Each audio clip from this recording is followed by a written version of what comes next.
जय हिंद एवरीवन, स्वागत है आपका इंडियन न्यूज़ एनालिसिस के एक नए एपिसोड में, जहां हम महत्वपूर्ण विषयों पर बात करते हैं जो स्पेस और डिफेंस से रिलेटेड होते हैं।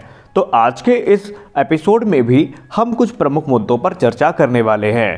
पहली जो बात होगी हमारी, वो कल की एक रिपोर्ट पर आधारित होगी जो इकोनॉमिक्स टाइम्स ने प्रकाशित की थी, जिसमें उन्होंने ये दावा किया था कि भारत अपने LCA लिफ्ट यानी lead in fighter trainer aircraft को US नेवी के समकक्ष ले जा चुका है और उसे ऑफर भी किया है। तो हम जानेंगे कि क्या वाकई अमेरिका भारत के इस जेट को एक्सेप्ट करेगा, क्या इंडियन नेवी द्वारा LCA तेजस के जो नेवल वेरिएंट है उसको रिजेक्ट किया जाना इसके राह में रोड़ा अटका सकता है, और भी दूसरी बातें हम इस वीडियो में करेंगे।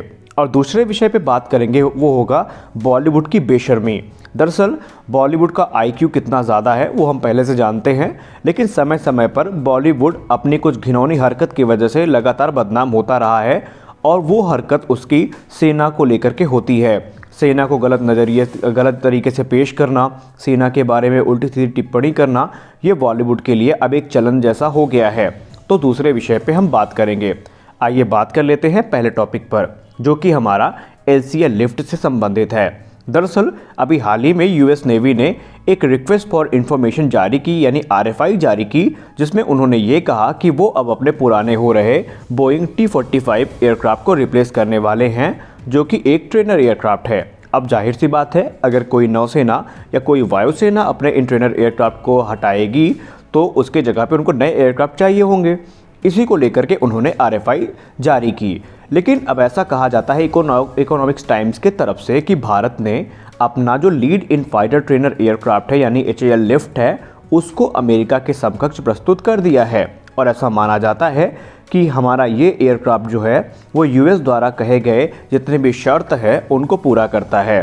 पहली बार ऐसा नहीं हुआ जब भारत ने किसी भी देश को अपना एयरक्राफ्ट प्रस्तुत किया हो, लेकिन अब क्योंकि ये एयरक्राफ्ट अमेरिका के सामने रखा गया है, इसलिए इसका हाइप बनना तो लाजमी था। दरअसल आपको याद होगा कि जो बहरीन में एयरफोर्स या एयर शो हुआ था, वहाँ पर भी भारत ने अपने एयरक्राफ्ट को मलेशिया के समकक्ष रखा था, और अभी हाल ही में भारत ने अपने LCA तेजस को बांग्लादेश के सामने पेश किया है। और भी कई देश हैं जिनसे LCA तेजस को लेकर के बात चल रही है। वहीं LCA तेजस MK-1A वेरिएंट का ऑर्डर भारतीय वायुसेना जल्दी ही प्लेस करने वाली है, जिनकी संख्या 83 के आसपास होने वाली है। लेकिन अब ये एयरक्राफ्ट इतना ज़्यादा खास क्यों है?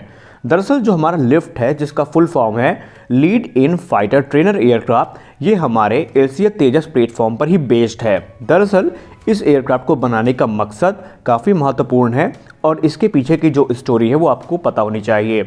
आपको हम लेके चलेंगे कुछ समय पीछे, जब हमने बात की थी twin engine deck base fighter और तेजस मीडियम वेट फाइटर के बारे में। हमने आपको बताया था कि अगर हम बात करें twin engine deck base fighter की, तो वहाँ पे हमने एक खास बात आपसे की थी, और वो ये थी कि 2026, 2027 और 2028 3 साल में जो TEDBF के 3 नए प्रोटोटाइप्स सामने आएंगे। यानी ये जो प्रोटोटाइप होंगे, इनको फेज़ 1, फेज़ 2 और फेज़ 3 के जो ट्रायल्स हैं उनके लिए बनाया जाएगा। इस पूरे प्रोग्राम में कहीं भी अभी तक ये सामने निकल के नहीं आया कि इनका कोई ट्रेनर वेरिएंट बन रहा है। यही अगर हम बात करें तेजस मीडियम वेट फाइटर की, तो उसमें भी सेम चीज़ सामने आई कि उस पूरे प्रोग्राम में कोई भी ट्रेनर एयरक्राफ्ट शामिल नहीं है। अब आप समझ गए होंगे कि मेरा इशारा किस तरफ है।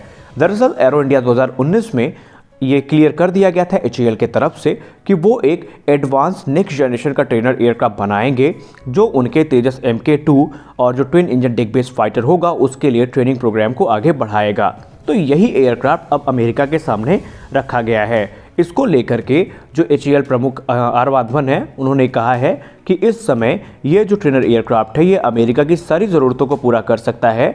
इसकी जो फ्लाइंग कैरेक्टरिस्टिक्स हैं, इसकी जो स्पेसिफिकेशंस हैं, वो एक राफेल जैसा एक्सपीरियंस है वो पायलट को प्रोवाइड करवाएंगे, जो कि फाइटर जेट उड़ाने के लिए बहुत ज़्यादा नेसेसरी है। यही नहीं, ऐसा कहा गया इनके द्वारा कि जो ये एयरक्राफ्ट है, इसका जो प्रयोग है ये बहुउद्देशीय उद्देश्य के लिए प्रयोग किया जा सकता है। जैसे कि ना सिर्फ इसमें ट्रेनिंग दी जा सकती है, बल्कि ये अटैक करने में भी सक्षम होंगे। अब सवाल ये उठता है कि जब भारत की खुद की नौसेना ने इस एयरक्राफ्ट को, यानी जो तेजस का नेवल वेरिएंट था, अगर उसको रिजेक्ट कर दिया, तो क्या अमेरिका इसको एक्सेप्ट करेगा? दरअसल एक खास बात अमेरिका के RFI में थी। उन्होंने ये कहा था कि उनको जो एयरक्राफ्ट चाहिए वो कैरियर कैपेबल फाइटर हो, ये ज़रूरी नहीं है। दरअसल जो एयरक्राफ्ट उनको चाहिए वो एक ट्विन सीटर होना चाहिए और जो लैंड बेस्ड उनके जेट ट्रेनर एयरक्राफ्ट हैं उन पे आधारित होना चाहिए।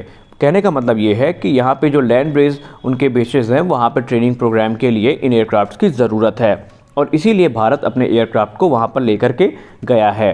भारत इसको लेकर के कॉन्फिडेंट इसलिए भी है क्योंकि इस पूरे प्रोग्राम में भारत ने उन सभी अनुभवों को यूज़ किया है जो भारत को SDA तेजस के नेवल वेरिएंट से प्राप्त हुए थे और यही कारण है कि भारत इस एयरक्राफ्ट को लेकर के बहुत ज़्यादा कॉन्फिडेंट है और भारत को भरोसा है कि अब ये जो एयरक्राफ्ट है अमेरिका के द्वारा एक्सेप्ट भी कर लिए जाएंगे। लेकिन अब देखा ये जाना है कि क्या अमेरिका इस पे विचार करता है, क्योंकि अमेरिका के ऊपर बहुत सी डिपेंड है। ये अकेला एयरक्राफ्ट नहीं है जो इस प्रोग्राम में शामिल है, और भी देशों के कई एयरक्राफ्ट हैं जिन्होंने इनके RFI का जवाब दिया है। लेकिन अगर हम बात करें LCA लिफ्ट की तो ये काफ़ी पावरफुल एयरक्राफ्ट है और तकरीबन 40 की संख्या में भारतीय वायुसेना भी इनको ऑर्डर करेगी और भारतीय वायुसेना इस प्रोग्राम को बैकअप भी दे रही है, क्योंकि हालिया रिपोर्ट पे हमने आपको बताया था कि lead in fighter trainer aircraft, जिसको हम HAL स्पोर्ट या HAL लिफ्ट के नाम से जानते हैं, इसे भारतीय वायुसेना द्वारा समर्थन प्राप्त है और आगे चल के ये भारत के जो पायलट्स होंगे इनको रियल टाइम जो फाइटर पायलट उड़ाने का अनुभव है वो दिलाया जाएगा पायलट्स को इसके द्वारा। तो मामला साफ है कि बहुत मुमकिन है कि ये एयरक्राफ्ट फ्यूचर में अमेरिका सेलेक्ट भी कर सकता है। अगले विषय की बात कर लेते हैं। तो दोस्तों आपको पता ही होगा कि बॉलीवुड वालों का जो IQ है वो किस हद तक गिर चुका है या है ही नहीं, क्योंकि आए दिन इनका कोई ना कोई वेब सीरीज़, आए दिन इनकी कोई ना कोई फिल्म ऐसी हो जाती है जो सेना के नियमों के खिलाफ होती है या सेना को उसमें काफ़ी गलत तरीके से प्रदर्शित किया जाता है। आपको आज बालाजी में प्रस्तुत की जाने वाली जो सीरीज़ है गंदी बात, उसका एपिसोड तो याद होगा जिसको लेकर के बहुत से इसमें विवाद उठे थे, जहां पर एक सैनिक की पत्नी को गलत तरीके से दिखाया गया था। उसके बाद भी अगर हम बात करें तो यहाँ पर जो गुंजन सक्सेना के ऊपर फिल्म बनी थी उसमें भी IF की प्रतिक्रियाएं अलग अलग आई थीं। लेकिन अब एक बार बॉलीवुड फिर से अपनी हदें पार कर चुका है। दरअसल इस बार मामला अनिल कपूर को लेकर के आ रहा है। बॉलीवुड में झक्कास एक्टर के नाम से मशहूर अनिल कपूर अपनी upcoming film AK versus AK को लेकर के इन दिनों सुर्खियों में है। हाल ही में उन्होंने ट्विटर पर फिल्म का एक टीजर पोस्ट किया जिसमें वो अनुराग कश्यप को गाली देते हुए दिखाई पड़ रहे हैं। अनिल कपूर ने वीडियो में भारतीय वायुसेना की ड्रेस पहनी हुई है। अनिल कपूर की इस फिल्म को लेकर के कई लोग ऑलरेडी अपनी प्रतिक्रियाएं दे चुके हैं, लेकिन अब इंडियन एयरफोर्स ने अनिल और अनुराग कश्यप दोनों पर अपनी नाराज़गी जताई है और अच्छी खासी लताड़ भी लगाई है।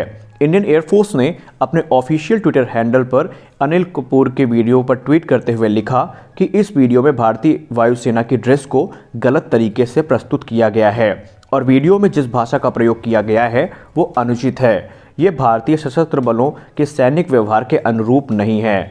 संबंधित सीन को हटाया जाना चाहिए। इसमें अनुराग कश्यप और जो नेटफ्लिक्स के जो लोग हैं उनको भी टैग किया गया है। गौरतलब है कि पहली बार ऐसा नहीं था कि बॉलीवुड की वजह से सेना की जो छवि है उसको धूमिल करने की कोशिश की गई हो। आए दिन में कई न कई महानुभाव ऐसे आ जाते हैं जो अपने एकदम ज़ीरो IQ के साथ ऐसा कुछ कर जाते हैं जो उन्हें नहीं करना चाहिए। फिलहाल आपका इस पे क्या विचार है कमेंट सेक्शन में ज़रूर बताएं। मिलते हैं अपने अगले वीडियो में, तब तक के लिए जय हिंद।